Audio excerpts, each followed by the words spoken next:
Hi guys, welcome to my channel education file. और आज हम करेंगे सलमान का स्टेटमेंट 1994 में जो कि आई थी। जो ये टॉपिक है ये है क्रिएटिंग एन इंक्लूसिव क्लासरूम का पार्ट, जो कि बीएड में सब्जेक्ट है। ओके, मैं हूं अनिल कश्यप। चलिए स्टार्ट करते हैं आज का लेक्चर। तो ये जो सलमान का स्टेटमेंट है ये कब आया था?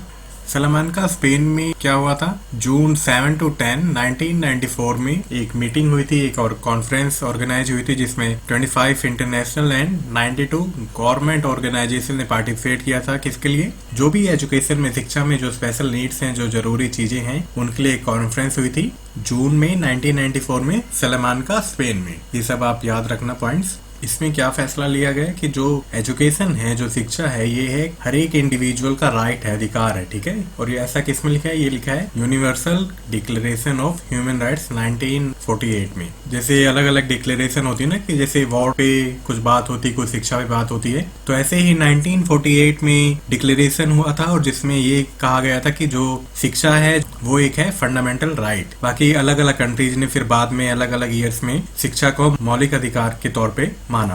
और इसके अंतर्गत क्या होना था? जो भी आने वाले 10 साल थे उसमें जो गवर्नमेंट थी अलग अलग कंट्रीज की, उन्हें इस क्षेत्र में बहुत ज्यादा काम करने की जरूरत थी और बहुत ज्यादा काम करना था उन्हें फ्यूचर ईयर्स में। इस कॉन्फ्रेंस के बाद इन्होंने एक फ्रेमवर्क फॉर एक्शन एडेप्ट किया, जिसके तहत कुछ गाइडिंग प्रिंसिपल्स थे, जिसमें कि हर एक बच्चों का एडमिशन होना था नेबरहुड स्कूल में, जैसे कि नॉर्मल बच्चों का एडमिशन होता है regardless of their physical character background. उनका सोशल बैकग्राउंड कैसा है, उनका इंटेलेक्चुअल लेवल कैसा है, उनका इमोशनल बैकग्राउंड कैसा है, उनकी लिंग्विस्टिक कैसी है, और जो भी अदर कंडीशन है इकोनॉमिकल तौर पे वो कैसे, उनको नजरअंदाज करते हुए सभी का एडमिशन नेबरहुड स्कूल में करवाना जरूरी था। ओके, फ्रेमवर्क ने क्या सजेस्ट किया कि जो भी एजुकेशनल पॉलिसीज हैं सब में ये इंक्लूड किया जाए कि जो भी बच्चे हैं, जो डिसेबल बच्चे हैं, उन्हें नॉर्मल बच्चों की तरह ही नेबरहुड स्कूल में पढ़ाया जाए। जो इंक्लूसिव स्कूल की बात कही जाती है तो वो स्टार्ट यहीं से हुआ था। ओके, ये हमने पढ़ लिया है कि इंक्लूजन की बात शुरुआत यहीं से हुई थी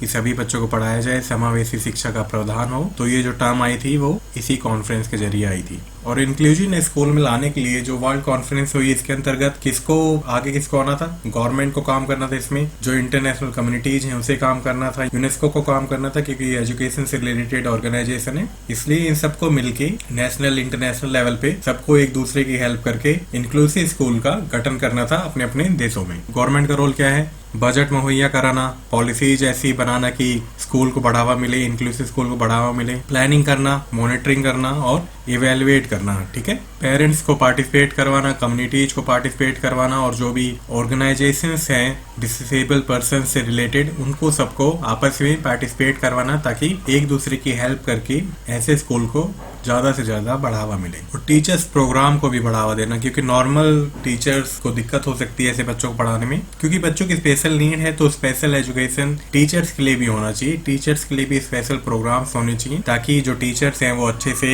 इंक्लूसिव क्लासरूम को संभाल सकें। ठीक है, क्योंकि इंडिविजुअल्स नीड अलग अलग होती है सभी बच्चों की, तो उसके अकॉर्डिंग तो टीचर्स को भी डील करना आना चाहिए ऐसे क्लासरूम्स में। रोल ऑफ इंटरनेशनल ऑर्गेनाइजेशन या कम्युनिटीज कौन कौन सी हैं? UNESCO, UNICEF, UNDP, world bank क्या करता है? पैसे प्रोवाइड करता है। यूनेस्को एजुकेशन रिलेटेड है, यूनिसेफ बच्चों के लिए है, और यूएनडीपी है डेवलपमेंट प्रोग्राम्स के लिए। तो इन सभी इंटरनेशनल ऑर्गेनाइजेशन का काम क्या था? इंक्लूसिवनेस को बढ़ावा देना। ठीक है, इंटरनेशनल लेवल पे। पर्टिकुलर यूनेस्को का क्या काम था? जो इंक्लूसिव एजुकेशन है ये हर एक नेशन की पॉलिसी में इंक्लूड किया जाए। टीचर्स के एजुकेशन को भी प्रमोट करना, उनके जो टीचर्स प्रोग्राम है उन्हें प्रमोट करना, रिसर्च एंड डेवलपमेंट करना, ताकि जो इससे रिलेटेड इंफ्रास्ट्रक्चर है, जो भी असिस्टिव एड्स है, उन्हें बढ़ावा देना, ताकि इंक्लूसिव एजुकेशन अच्छे से स्कूल्स में चल सके। और इसका एम क्या था कि 1996 से 2001 तक फंड्स का यूज करना, ताकि जो इंक्लूसिव एजुकेशन के लिए प्रोग्राम चलाए जा सके, उनको अच्छे से बढ़ावा मिले और वो अच्छे से काम करते रहे। चलो, फ्रेमवर्क में क्या क्या बातें कहेंगे? ये फ्रेमवर्क में एक्चुअली बहुत सारी बातें कही गई,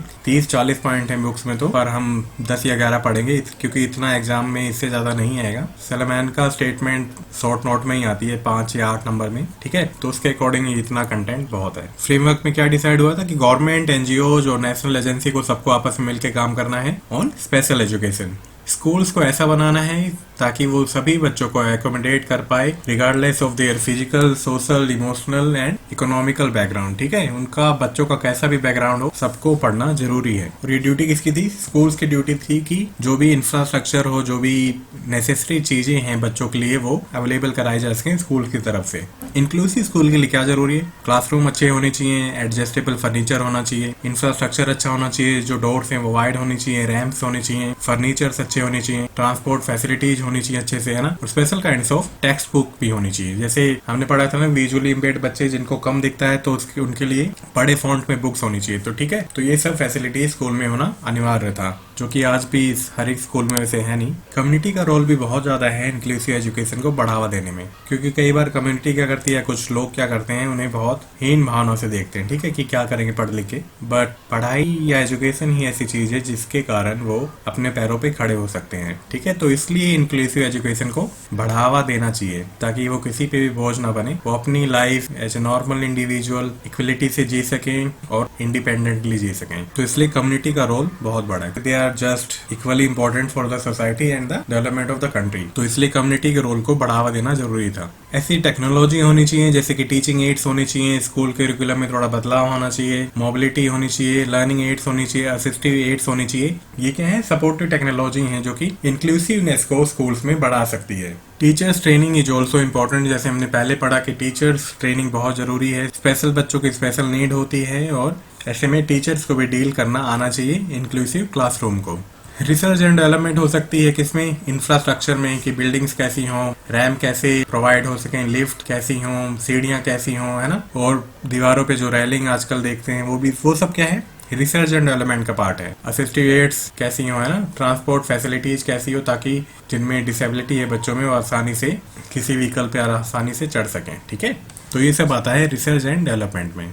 सबसे इम्पोर्टेंट क्या है कि जो पार्टनरशिप है स्कूल एडमिनिस्ट्रेशन में एंड पेरेंट्स में, वो अच्छे से होना चाहिए, क्योंकि इन द लास्ट पेरेंट्स क्या हैं, वो मेन डिसीजन मेकिंग बॉडी है बच्चे के लिए। ठीक है, जो भी ऐसे बच्चे हैं वही डिसाइड करेंगे कि बच्चों के साथ क्या किया जाना चाहिए। तो इसलिए स्कूल एडमिनिस्ट्रेशन एंड पेरेंट्स में बहुत अच्छे से पार्टनरशिप होनी चाहिए और माँ बाप को हमेशा पार्टिसिपेट करना चाहिए बच्चों के school activities and home activities में। उनके अपने बच्चों को पार्टिसिपेट करवाना चाहिए हर एक एक्टिविटी में और खुद भी पार्टिसिपेट करना चाहिए। प्रॉपर मॉनिटरिंग होती हो टाइम टू टाइम, क्योंकि गवर्नमेंट पैसे लगा देती है कई बार, पर वो फैसिलिटी वहां तक पहुंचती नहीं है। ठीक है, तो ये ड्यूटी गवर्नमेंट की होनी चाहिए कि टाइम टू टाइम ऐसी सर्विसेज का, ऐसे ग्रांट्स का, फंड्स का अच्छे से मॉनिटरिंग हो सके और ऐसे कानून हो जो कि बच्चों के और जो भी इंडिविजुअल हैं जिसमें डिसेबिलिटी है उनके राइट्स को प्रोटेक्ट कर सके और उनके राइट्स को दिला सके। ठीक है, तो ये सब था सलेमान का स्टेटमेंट में जो कि आया था 1994 में जून में, और उसमें कुछ फ्रेमवर्क फॉर एक्शन थे, कुछ प्लानिंग थी कि ऐसे ऐसे फ्यूचर में कि गवर्नमेंट को और इंटरनेशनल ऑर्गेनाइजेशंस को इंक्लूसिव स्कूल बनाने में इस पॉलिसीज पे, इस प्लानिंग पे काम करना है फ्यूचर में, ताकि हम समावेशी स्कूल या इंक्लूसिव एजुकेशन को बढ़ावा दे सकें ज्यादा से ज्यादा। तो सलेमान का स्टेटमेंट में इससे ज्यादा नहीं है, ये बहुत छोटे टॉपिक है, शॉर्ट नोट में आता है मोस्टली। ठीक है, आई होप आपको समझ में आया होगा। अगर आपको ये वीडियो अच्छा लगा हो, you can like the video. आप मेरे चैनल को सब्सक्राइब कर सकते हैं और फ्यूचर नोटिफिकेशन के लिए दबा सकते हैं बेल आइकन। चलिए, till then, bye bye, take care.